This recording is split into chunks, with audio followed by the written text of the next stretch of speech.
Okay, Shinobi vlog. I hope you can see the background in the background. I wanted to talk today about optimum performance for athletes, for fighters, for people that train, and just understanding what you're trying to do, what you're trying to train for. If you are an MMA fighter, for optimum performance, there's no point in jogging for 2 hours. The best training you can do to be an MMA fighter is do MMA fights.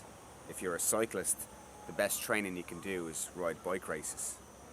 So what you want to do is to get closest to that, what you're trying to achieve. What I find is if you break down the sport that you're trying to do, whether it's jiu-jitsu or MMA or running or whatever, you want to get as close to that as possible. So if you look at an MMA fight, it consists of 3 5-minute rounds with 1 minute rest. So that's basically 3 5-minute intervals with sub-intervals in between that. It's not a steady state 5 minutes. So you're not starting off steady like you do sometimes when you spar. Sometimes you got to go flat out from the start, go anaerobic, and then recover back. So you're doing sub-interval training. A lot of people do certain types of training just because everybody does. I've been to Thailand a couple of times, and you tend to go jogging for half an hour before you train.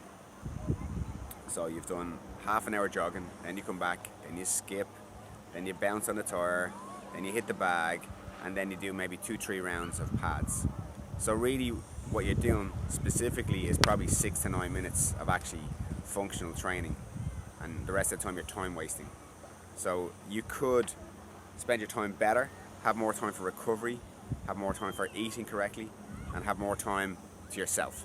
So you shouldn't do what everybody else does, but just look at what you're trying to do. So if you break down the sport into what you're trying to do, the actual event that you're trying to compete in is the specific training that you want. You want more similar to what you're trying to achieve.